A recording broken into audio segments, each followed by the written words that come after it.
टमाटर की चटनी।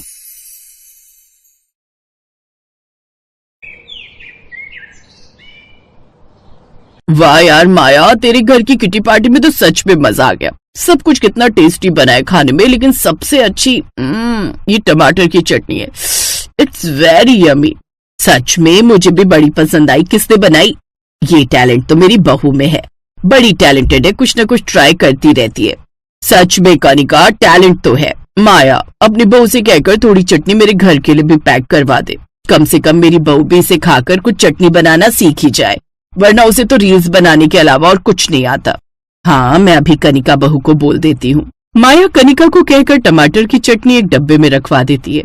उसके हाथ की बनी चटनी सबको बड़ी पसंद आती है। पूरी किटी पार्टी में तो उसके हाथों की बनी चटनी की ही तारीफ हो रही थी। कनिका को भी अपनी तारीफ सुनकर बड़ा अच्छा लग रहा था। अब अगले दिन वो फिर से खाने में टमाटर की चटनी ही बनाती है। उस रोज सब घर वालों को भी वो बड़ी पसंद आती है। वाह यार कनिका, ऐसी चटनी तो मैंने आज से पहले कभी खाई ही नहीं। मेरी बहू तो अन्नपूर्णा है, अन्नपूर्णा। ला ला बहू, और चटनी दे। हाँ, वो तो आपको पता है, कल किटी पार्टी में सबको इसके हाथ की बनाई ये चटनी बड़ी पसंद आई। मेरी सहेलियां बहू की बहुत तारीफ कर रही थी। बड़ी होशियार है ये। थैंक यू माँ जी। अच्छा माँ जी, मेरी मम्मी का फोन आया था, मिलने के लिए बुला रही थी। यश की भी स्कूल की छुट्टी है तो मैं सोच रही हूँ मिलकर आऊँ। तो क्या मैं कल अपने मायके हो आऊँ माँ जी? लड़की बड़ी किस्मत वाली होती है, क्योंकि उसके एक नहीं दो घर होते हैं। तो तू चली जाना, लेकिन 2 दिन में वापस आ जाना। अपनी सास की परमिशन मिलते ही कनिका खुश हो जाती है। अगले दिन, अब मिठाई क्या ही लेकर जाऊं? हर बार तो मिठाई लेकर जाती हूँ। ऐसा करती हूँ उनके लिए भी टमाटर की चटनी ले जाती हूँ, सबको बड़ी पसंद आएगी। यही सोचकर वो अब अपने मायके भी मिठाई की जगह टमाटर की चटनी ले जाती है। दीदी, तुम मिठाई में क्या लाई हो? मेरा बड़ा मन कर रहा था मीठा खाने का। इस बार मैं खाने में खट्टी मीठी चटनी लेकर आई हूँ। दीदी यार, चटनी लेकर कौन मायके आता है? कम से कम आधा किलो मिठाई का डब्बा ही ले आती। चुप कर पेटू, पहले से खाकर देखना फिर बताना। ये तेरी मिठाई से भी टेस्टी होगी। वो सब खाने के साथ अब वो टमाटर की चटनी खाने बैठते हैं तो सबको बड़ी पसंद आती है और वो सभी कनिका की खूब तारीफ करते हैं। और हर जगह से तारीफ पाकर कनिका को यही लगता है कि टमाटर से अच्छा तो कुछ खाने के लिए है ही नहीं। इसलिए मायके से लौटने के साथ ही अब वो हर रोज अपने ससुराल में टमाटर की चटनी बनाने लगी। कनिका, खाना लगा दो यार, जोरों की भूख लगी है। आज ऑफिस में भी लंच नहीं कर पाया, काम ही इतना था। खाना तैयार है, आप जल्दी से चेंज करके डाइनिंग टेबल पर आ जाइए। कुछ देर बाद जैसे ही रौनक और सभी घर वाले डाइनिंग टेबल पर बैठकर खाना खाते हैं, लेकिन टमाटर की चटनी देख सास झट से बोल पड़ती है। बहू, तू टमाटर की चटनी तो ले आई, लेकिन शायद सब्जी का बाउल किचन में ही भूल गई। सब्जी तो तू लाई ही नहीं, क्योंकि माँ जी सब्जी तो बनाई नहीं। टमाटर की चटनी के आगे सब्जी का क्या स्वाद? हम सब इसी से आज रोटी खाएंगे। और वो सब वही चटनी सुबह शाम खाकर बोर होने लगे थे, लेकिन कनिका को उन सबसे कुछ फर्क नहीं पड़ता। एक रोज ऐसे ही कनिका की सुबह आंख देर से खुलती है, जिस कारण वो अपने बच्चे के स्कूल टिफिन में भी जल्दी में पराठे के साथ चटनी रख देती है। स्कूल में यश टिफिन खोलता है तो उसे देखते ही नाक सिकोड़ने लगता है। ये मम्मी तो अब स्कूल के लिए भी चटनी देने लगी। घर में तो इस चटनी को झेलो ही झेलो, लेकिन साथ में अब स्कूल में भी ये चटनी खाओ। उधर रौनक का भी यही हाल था। वो ऑफिस में जब सभी दोस्तों के बीच टिफिन खोलता है तो वो सब उसका मजाक उड़ाने लगते हैं। ये क्या रौनक, आज फिर टमाटर की चटनी? एक बात बता भाई, तेरे टमाटर के खूब सारे खेत है क्या, जो तू रोज ही टमाटर की चटनी उठाकर ले आता है? अगर इतने ही टमाटर है तो शाम को ऑफिस से जाने के बाद मंडी में एक ठेला क्यों नहीं लगा लेता? अच्छी खासी कमाई होगी। मुझे तो लगता है अब इसका नाम बदलकर रौनक से टमाटर लाल रख देना चाहिए। क्यों, सही कहा ना मिस्टर टमाटर लाला?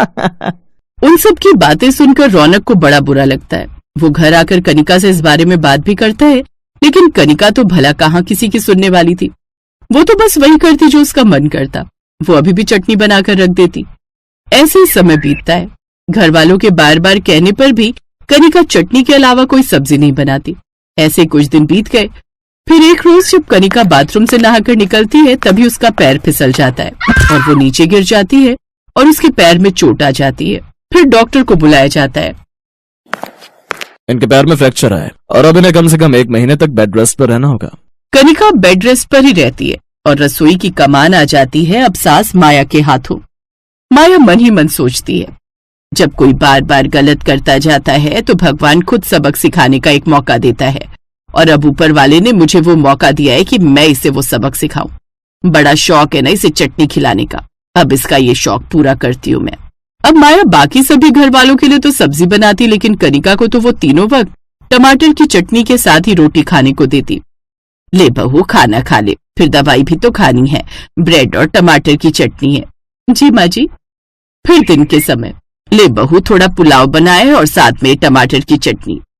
सास तीनों वक्त बहू को बिस्तर पर खाना दे जाती, खुद तो बाहर सब बैठकर सब्जी खा लेते, लेकिन कनिका को मिलती तो बस टमाटर की चटनी। ऐसी ही रात के समय बहू खाना खा ले, क्या बनाया माँ जी? तेरी फेवरेट टमाटर की चटनी और रोटी। खाना देकर सास कमरे से चली जाती है और बिस्तर पर बैठी कनिका मन ही मन सोचती है, हे भगवान, आज फिर टमाटर की चटनी। इतनी चटनी खाकर कहीं मेरी चटनी ना बन जाए। अब कहीं ना कहीं वो खुद ही वो चटनी खा खाकर बोर हो गई थी और हार थक कर एक दिन उसने कहा, माँ जी फिर से टमाटर की चटनी? नहीं माँ जी, रहम कीजिए मुझ पर, अब तो मुझे कोई सब्जी खाने को दे दीजिए। पिछले 20 दिन से लगातार सुबह शाम में यही खा रही हूँ, अब मैं थक चुकी हूँ इसे खा खा कर। यही तो बहू हम भी तुझे समझाना चाहते थे, हम कितने दिनों से ये चटनी खाकर थक चुके थे। बहू कोई भी चीज है वो एक सीमा तक ही ठीक लगती है, अगर उसकी अति हो जाती है ना तो वो अच्छी चीज भी बेकार लगने लगती है। अब कनिका को अपनी गलती का एहसास होने लगता है और वो सबसे माफी मांगती है, मुझे माफ कर दो माँ जी, अब मुझे समझ आ गया कि कोई भी चीज एक हद तक ही अच्छी लगती है, इसलिए अब मैं टमाटर की चटनी तो बनाऊंगी लेकिन हफ्ते में बस एक बार, बाकी दिन हम सब्जी खाया करेंगे। ये सुनकर सभी घर वाले खुश हो गए कि देर से ही सही लेकिन कम से कम उसके दिमाग में ये बात आई तो सही। अब कनिका हर रोज अलग अलग तरह की सब्जियां खाने में बनाती। एक ही जैसी चीज रोज परोसने से स्वाद भी बोझ बन जाता है। बदलाव जितना जरूरी जिंदगी में है उतना ही जरूरी थाली में भी है, इसलिए हर रोज कुछ अलग बनाइए और अपने परिवार को खिलाइए, क्योंकि एक गृहिणी अपने परिवार को खाने के साथ साथ अपना प्यार भी परोसती है।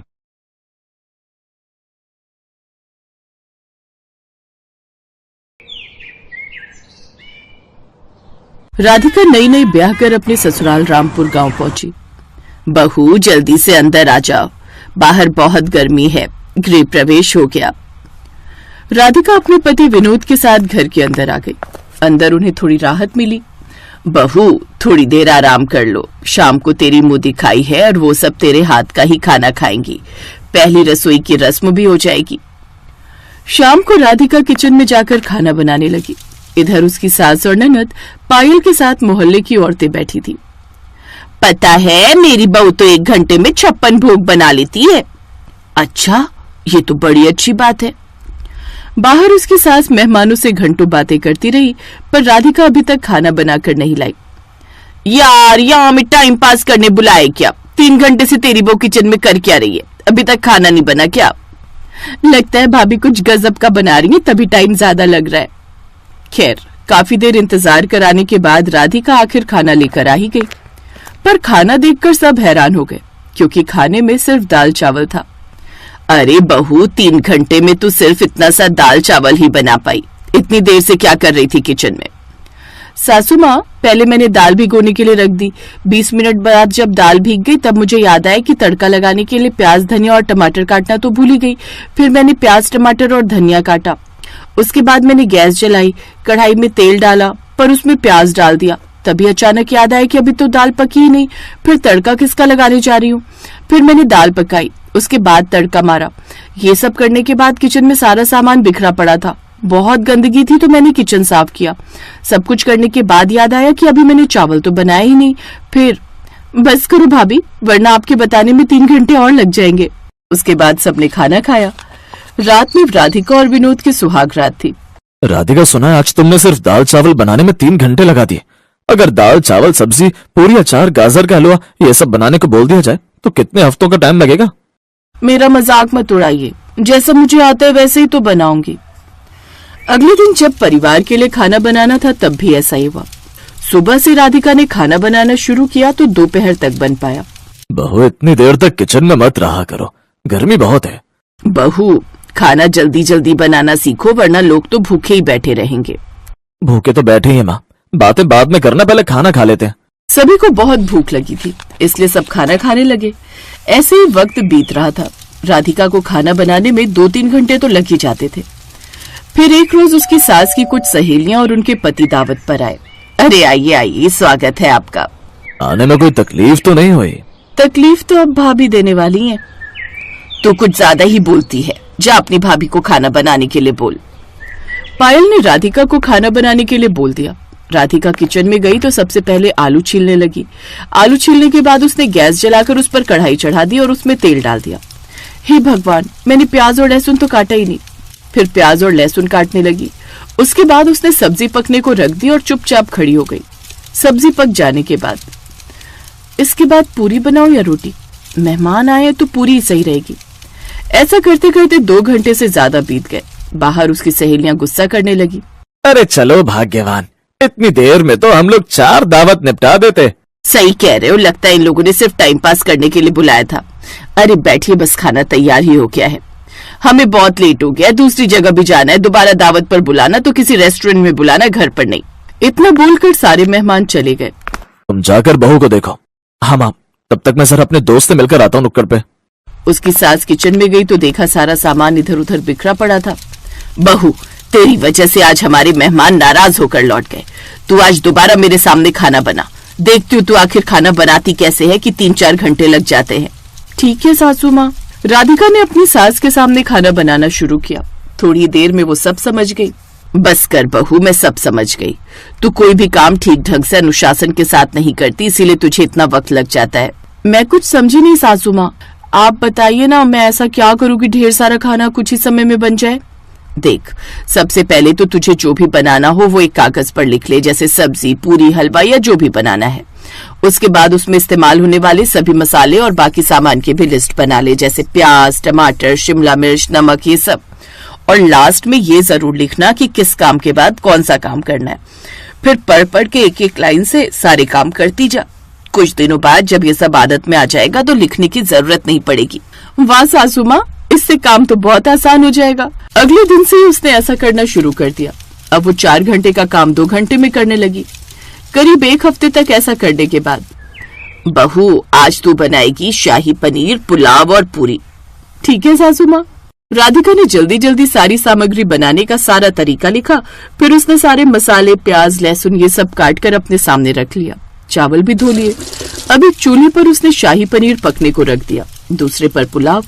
बाकी समय में आटा गूंथने लगी। पुलाव जल्दी पक गया, इसलिए उसके बाद उसने पूरियां बनानी शुरू कर दी। इस तरह आधे घंटे के अंदर सारा खाना बनकर तैयार हो गया। पूरा परिवार हैरान भी हुआ और खुश भी। माँ, आपने तो कमाल करवा दी अपनी बहू से। मैंने तो सिर्फ तरीका बताया, मेहनत तो इसने खुद की है। शाबाश बहू। थैंक यू सासू माँ। सबने एक साथ खाना खाया। अब वो सिर्फ 20-25 मिनट में खाना बना लेती थी। ऐसे ही सब कुछ अच्छा चल रहा था। एक रोज उसकी सास के पेट में दर्द इतना उठा कि अस्पताल में भर्ती करना पड़ा। इनके पेट में पथरी है, अभी तो दर्द की दवा दे दी है। जल्दी इनका ऑपरेशन करवा लो वरना कुछ भी हो सकता है। 5 लाख का खर्चा आएगा। खैर, विनोद अपनी माँ को घर तो ले आया, पर माँ के ऑपरेशन को लेकर परेशान था। आप परेशान मत हो, कहीं न कहीं से पैसों का इंतजाम हो जाएगा। अगले दिन मोहल्ले में भीड़ लग गई। राधिका, विनोद और पायल भी वहाँ पहुँच गए। खन्ना रेस्टोरेंट की तरफ से 2 दिन बाद इस मोहल्ले में किचन कंपटीशन होने वाला है। जो महिला 5 मिनट में खाना बना लेगी उसे 10 लाख का इनाम मिलेगा और खन्ना साहब के रेस्टोरेंट में काम करने का भी मौका मिलेगा। अगर उन्हें काम पसंद आया तो जिसे भाग लेना है अपने अपने नाम लिखवा दो। राधिका ने भी नाम लिखवा दिया। रात को, बहू 5 मिनट में मैगी के अलावा क्या बन सकता है? सासू माँ, आपका ही तरीका यूज करके मैं 5 मिनट में कमाल कर दूंगी। अगर मैं जीत गई तो आपका ऑपरेशन हो जाएगा। ये मैं आपके लिए कर रही हूँ। कंपटीशन के कुछ देर पहले राधिका ने सारे मसाले, 8 अलग अलग तरह की सब्जियां, चिकन, मटन सब पहले से ही तैयार कर लिया। सब कुछ थोड़ा ही थोड़ा था। कंपटीशन शुरू हुआ। राधिका ने मशीन की रफ्तार से चूल्हों पर सब कुछ पकने के लिए रख दिया। सारे मसाले भी डाल दिए, जिससे 5 मिनट में 10 तरह की सब्जियां बनकर तैयार हो गईं, जिसमें वेज नॉन वेज दोनों था। बाकी औरतों ने मैगी बनाई थी। तो दोस्तों, आज की विनर है राधिका जी, जिन्हें मिलता है 10 लाख का नगद इनाम। पहले तो मुझे इनाम की रकम चाहिए। मुझे अपनी सासू माँ का इलाज कराना है। उनकी वजह से ही आज मैं ये कंपटीशन जीत पाई हूँ। राधिका को 10 लाख रुपए मिले, जिससे उसने अपनी सास का ऑपरेशन करवाया। इसके बाद वो खन्ना रेस्टोरेंट में शेफ के रूप में काम करने लगी। एक रोज घर में जो कभी 4-4 घंटे में खाना बनाया करती थी, वो आज इतनी बड़ी शेफ बन गई। वक्त कब कहाँ ले जाए कुछ कहा नहीं जा सकता। सही कहा पिताजी, इन सब का क्रेडिट सासू माँ को जाता है। उस दिन के बाद सब एक साथ खुशी खुशी रहने लगे।